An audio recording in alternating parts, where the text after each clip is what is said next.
Mes chers amis, bonjour. Aujourd'hui, je vais vous parler de Tal, le docteur Christian Tal Schaller. Donc Tal était un médecin généraliste à la base qui s'est expérimenté, qui a été curieux d'apprendre tous les domaines de la santé naturelle pour éviter d'avoir à donner des médicaments. En fait, sa passion était de comprendre le corps humain et les corps humains, donc le physique, l'aspect émotionnel, les pensées, donc le mental et la spiritualité. Donc pour ça, il est un immense précurseur selon moi, qui a appris la médecine chinoise, l'ayurveda, la naturopathie, les massages, le chamanisme. Il s'est vraiment intéressé à tous les aspects de la santé et de l'être humain, en vue non seulement d'apprendre à ne jamais tomber malade, mais également, évidemment, en tant que médecin, apprendre à se soigner. Donc pour ça, il s'est formé à l'Institut Hippocrate, à l'Institut Monroe, chez Michael Harner, qui est connu pour enseigner un chamanisme dépourvu des rituels et des notions de sacré qu'il estimait qu'ils enfermaient, pour faire une sorte de chamanisme moderne et épuré. Donc on connaît tous les anecdotes de Tal, qui est parti à la rencontre des peuples premiers qui apprennent à vivre sans dispute, sans maladie, parce qu'ils apprennent à communiquer sainement et à vivre en harmonie avec la nature. Donc Tal est également connu pour le rire. Le rire, c'est la santé, le titre d'un de ses livres, donc le yoga du rire. Ses expériences avec Kinu le clown, où ils allaient aider des enfants dans des hôpitaux à se soigner à travers le rire. Il a créé un centre de santé, une maison d'édition qui s'appelait Vive et Soleil à Genève. Donc il est franco-suisse, mais il est plus connu pour son expérience en Suisse. Le deuxième temps, c'est qu'il est connu, et donc comme je le dis, précurseur, pour avoir dénoncé les lobbies, l'OMS, les systèmes gouvernementaux qui visent à nous rendre malades et à nous faire consommer. En fait, tout ça, c'est l'après-guerre. Donc les lobbies pharmaceutiques, l'agroalimentaire, la corruption, comme je l'ai dit, l'OMS, maintenant on peut dire l'Union européenne. Donc Tal était vraiment non seulement quelqu'un qui prône la santé, mais qui également est en lutte contre tous les systèmes qui visent non seulement à nous rendre malades, mais également à nous manipuler pour que nous soyons des esclaves du système. Donc il a écrit de nombreux livres. Moi, à l'époque où je l'ai connu, j'avais 7 ou 8 ans. Et il me parlait déjà du végétarisme, donc les méfaits de la viande, des produits laitiers, des médicaments, des vaccins, de l'alimentation transformée. Donc vous doutez bien qu'il ne s'est pas fait beaucoup d'amis dans cette période. Et déjà à l'époque, on le traitait de charlatan, d'escroc, de tout ce que vous voulez. Ses enseignements les plus connus sont donc la santé des quatre corps, la santé holistique, donc comme je l'ai dit, physique, mentale, émotionnelle et spirituelle, l'alimentation sous la règle du VVV, donc un autre livre, végétal vivant varié, la gestion des émotions, le rire, la psychothérapie spirituelle, pour un aspect plus justement spirituel, les méditations, les voyages chamaniques, guérir ses vies antérieures, le chant, donc le son qui lui était très cher, la guérison à travers le son, le tambour, comme j'ai parlé de chamanisme, et également très curieux des mondes invisibles, des vibrations, je l'ai dit, des sonorités, des pensées positives, enfin bref, tout ce qui fait qu'un être humain puisse être heureux et en bonne santé, et en paix, non seulement avec lui-même, mais avec les autres. Donc j'ai été vraiment à bonne école grâce à lui. Donc Tal, au-delà de l'aspect pro, c'était un homme merveilleux. Vraiment, je le dis en toute sincérité, c'est vraiment quelqu'un qui était à l'écoute, qui était de bons conseils, mais qui savait également ne pas être que enseignant ou thérapeute, qui était assoiffé d'apprendre également des autres. Donc il a été marié avec ma mère. Euh, D'ailleurs, je vais même parler au présent. Il est marié avec ma mère, Johanna Razana Mahai, avec qui ils étaient complètement fous amoureux. Pour la petite anecdote, tous ceux qui sont venus en stage chez nous, qui sont passés chez nous, savent que Tal, il y avait des photos de maman partout, partout, partout, partout. Il y avait une sorte, on se marrait bien, de culte de la personnalité. D'ailleurs, pour la petite anecdote, des fois, il m'arrivait de faire des émissions dans le bureau de Tal, Et vu que derrière, il y avait des photos de Joanne de partout, des fois je me dis, bon, je vais en enlever quelques-unes. Là, c'est too much, quoi. Donc bref, c'était très drôle. Et Tal avait déjà eu un premier mariage et était le père d'une jeune femme qui s'appelle Delphi. Donc ensuite, avec ma mère, bon, bah, il l'a épousée, comme on dit, on épousait la famille. Donc il a épousé ma mère, ses enfants, donc nous sommes quatre, et toute la famille malgache, parce qu'à Madagascar, comme dans tous les pays dits naturels, tu n'épouses pas une femme, tu épouses toute sa famille. Donc pour moi, c'était un beau-père, cool, vraiment sympa, compréhensif, qui nous gâtait vraiment, et en fait qui nous imposait pas ses modes de vie. Donc ça veut dire que lui, il pouvait manger sainement son fenouil à la vapeur et ses graines de tournesol, et à la fois être complètement tolérant que nous, on mange ce qu'on veut. Donc c'était pas un dictateur d'une pensée unique. Il a toujours été vraiment très ouvert d'esprit. Et en fait, il prônait l'éducation libre, c'est que les enfants apprennent à leur vitesse, apprennent à peu près comme ils veulent. Bon, moi je suis un peu contre, parce que j'ai plus une éducation assez stricte, que j'ai reçue de mon père biologique et que je donne à mon fils. Mais en tout cas, le but, c'est pas de parler de moi, mais de parler de Tal. Et donc, en fait, c'était très proche de la pensée des écoles Montessori, Freinet, Steiner. Donc, c'est vraiment dans le respect de l'enfant, de son rythme, de ce qu'il est, euh, de façon à ce que l'enfant apprenne, pas forcément par lui-même, parce qu'on a tous besoin de maîtres et d'enseignants, mais en tout cas dans le plus grand respect. Et quelque part, une forme de où il y a, je ne peux pas dire qu'il n'y a pas de hiérarchie, il y a quand même une hiérarchie des aînés sur les plus petits, mais je pense que vous voyez ce que je veux dire, c'est que c'est pas élevé à la stricte, à la dure, avec des punitions, avec de la violence quelle qu'elle soit, des rapports humains, ouais, hiérarchiques, ou stricts, ou sévères. C'était vraiment très très cool avec Tal.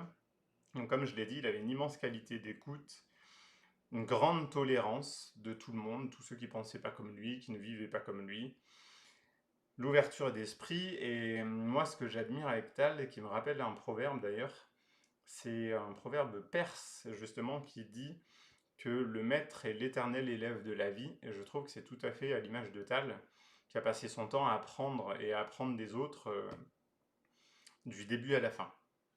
Donc, comme je vous l'ai dit, il avait une relation complètement fusionnelle avec ma mère. Il voyageait dans le monde pour participer à des événements, des conférences, des stages, des salons, des festivals, en plus d'avoir des patients en individuel. Et en fait, à côté de son travail, Tal passait quand même sa vie. Il se réveillait à 4 heures du mat, il faisait ses mails, il répondait au téléphone tout le temps. Donc, c'était pas un boulot, en fait, pour lui, c'était lui. C'était Tal. Du lever au coucher, c'était quelqu'un qui est au service d'autrui, qui répond à tout tout le temps, qui est hyperactif, en fait qui ne s'arrête jamais. Même quand il était en vacances, il fallait toujours qu'il soit sur l'ordi, sur le téléphone, sur... Ouais, vraiment, c'était un passionné en fait, bah, un peu comme moi je l'enseigne aussi, c'est de faire de soi son travail. Et en fait, son travail et sa vie privée, c'était complètement mélangé. C'était lui, en fait, tout simplement. Donc, puis, même au-delà du travail avec ses patients ou dans les stages qu'on donnait, bah, il y avait le site Santé Globale qui existe toujours d'ailleurs. Le blog de Tal après qui a commencé post-Covidisme. Beaucoup de gens ont connu Tal à travers cette période sombre de l'histoire. Mais en fait, elle était déjà très connue auparavant pour bien d'autres raisons. Enfin, je pense que la majorité d'entre vous le connaissaient déjà. Donc en fait, Tal passait son temps à être, comme je l'ai dit, au service d'autrui, à répondre aux autres, professionnellement et personnellement. Il faisait des recherches, il lisait des bouquins tout le temps. Ouais, vraiment plus que passionné, vraiment. Je ne sais pas quel mot utiliser pour dire qu'il était plus que passionné, mais en tout cas, il avouait sa vie à tout ça et aux autres. Donc, et c'est là où j'aimerais faire une petite parenthèse sur les problèmes. C'est qu'en fait, quand le système vous a dans le viseur, parce que vous en tant que médecin, il ne prescrivait pas de médecins, de médicaments, pardon, euh, Et puis il était contre les vaccins, tous. Donc par rapport à l'aluminium, par rapport aux effets négatifs, dont l'autisme dont on parle aujourd'hui, enfin bref, tous les effets négatifs, et il prenait le terrain. Un peu comme Béchamp, qui s'opposait à Pasteur, qui avait fait des études frauduleuses. Enfin bref, on ne va pas rentrer dans le sujet. Donc en fait, les étiquettes, Tal en a porté toute sa vie. Donc ça a été charlatan, ça a été escroc.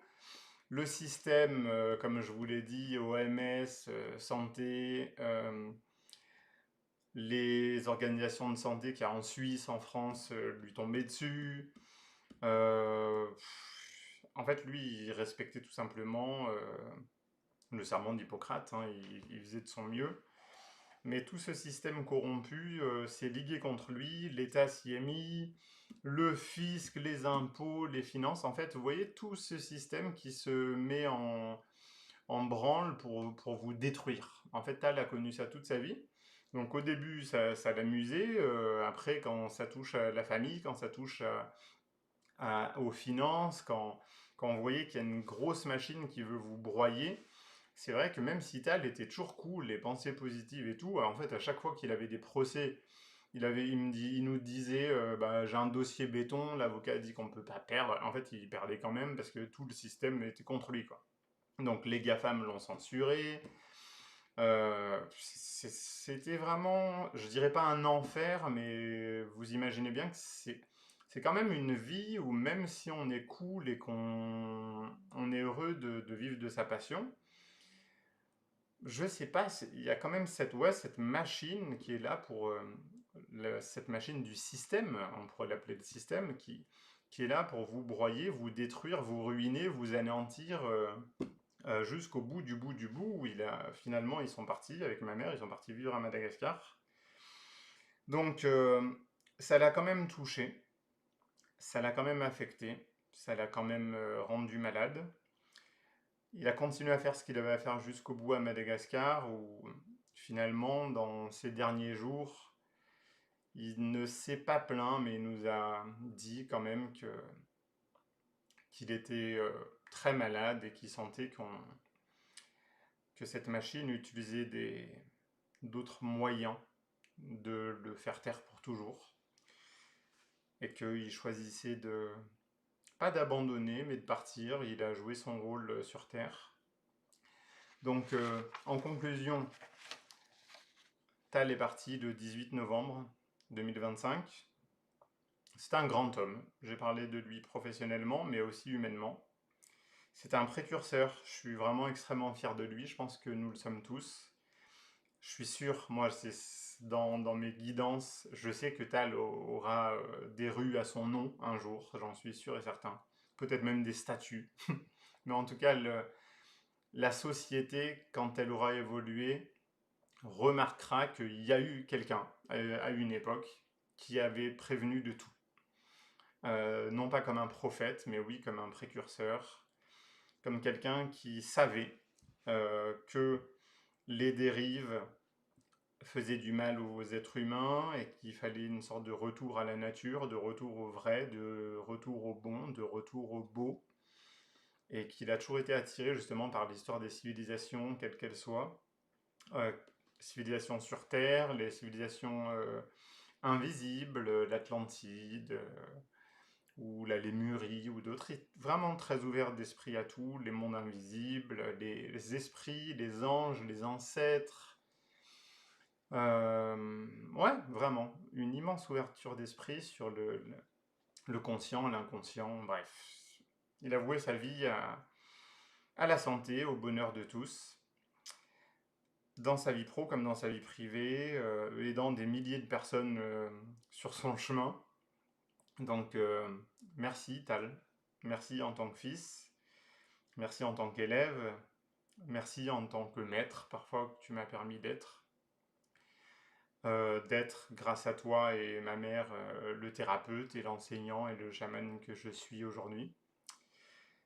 Et une pensée à ses frères et sœurs, à sa fille Delphi, à sa femme, ma mère, Johanna Mahai, et à vous tous et à nous tous Et comme je vous l'avais dit, Tal continue à communiquer avec nous de l'au-delà. J'arrive à comprendre plus de choses à présent qu'à l'époque où je m'opposais à lui. Par exemple, je lui disais oui, mais moi, plutôt que d'enseigner les méfaits de la viande, je vais plutôt enseigner les bienfaits de l'alimentation végétale. Donc on avait des points de vue différents, mais finalement, j'arrive à comprendre vraiment un aspect qui est complètement holistique. Comme ça, je réponds à certaines personnes aussi qui me disent des fois sur mes réseaux sociaux ou dans mes vidéos de YouTube que des fois je parle de sujets qui n'ont rien à voir avec la santé et la spiritualité. Je parle beaucoup de politique, de géopolitique, des lobbies. Et ça, c'est vraiment Tal qui m'a appris ça. C'est qu'en fait, l'aspect holistique, c'est pas juste regarder, je fais pensée positive, la vie est belle, les oiseaux chantent et tout va bien. C'est qu'il faut aussi montrer ce qui va pas, ce qui peut nous décentrer, ce qui peut nous faire tomber dans des formes d'esclavage. Il y a le travail sur notre ego, il y a le travail sur nos facettes malades, mais il y a aussi le travail sur tout ce qui est hégémonie, tout ce qui est lavage d'esprit, lobotomie, euh, tout ce système des informations effectivement tenu par des lobbies, des politiciens. En fait, pour moi, c'est ça que j'appelle l'aspect holistique, ultra holistique. C'est qu'il ne s'agit pas juste de penser à soi et sa maison. Si on vit dans un monde où les énergies sont lourdes et qu'il y a énormément de souffrance, de ce qui se passe en Ukraine, de ce qui se passe en Iran, pour moi tout ça fait partie de l'aspect holistique, vu que je prône le nous sommes un, c'est que Tal m'a réellement appris à s'occuper de tout dans la globalité. Donc, je ne dis pas que je m'intéresse à tout, évidemment, ou que j'informe de tout, mais en tout cas, j'essaie de transmettre tout ce qui élève notre conscience et à tous les niveaux différents. Qu'on parle de politique, de santé, de littérature, d'artistique. Euh, En fait, je vois qu'il y a énormément de plans, de dimensions de l'être humain à des niveaux individuels et collectifs qui nous touchent d'une manière ou d'une autre et qu'en fait, il faudrait prendre soin de la globalité. Donc pour ça, je remercie encore une fois Tal. Et je terminerai par un message aussi qui nous met tous d'accord. C'est qu'en fait, Tal n'aurait pas aimé qu'on pleure sa mort, et là on est 6 mois après, on fait toujours notre deuil, mais comme vous voyez, je vais mieux depuis un moment. Donc je fais mon deuil avec légèreté et joie, et on continue à avancer. Parce que justement, Tal n'aurait pas voulu nous voir tous souffrir et pleurer. Et des fois, il y a des gens qui me disent oui, mais j'ai lu des choses négatives sur Tal. Je leur dis mais laisse Tal s'en fiche complètement de ça. Surtout de là où il est, mais déjà à l'époque de son vivant, il s'en fichait de ce qu'on pouvait dire de négatif sur lui. Il faisait ce qu'il avait à faire et ça le rendait heureux. Donc, le meilleur hommage qu'on puisse rendre à Tal, c'est de continuer à être heureux, à vivre dans la joie et à nous aimer les uns les autres. Voilà. Je vous remercie tous et je vous dis à bientôt. Nous sommes un, je nous aime. Ciao, ciao.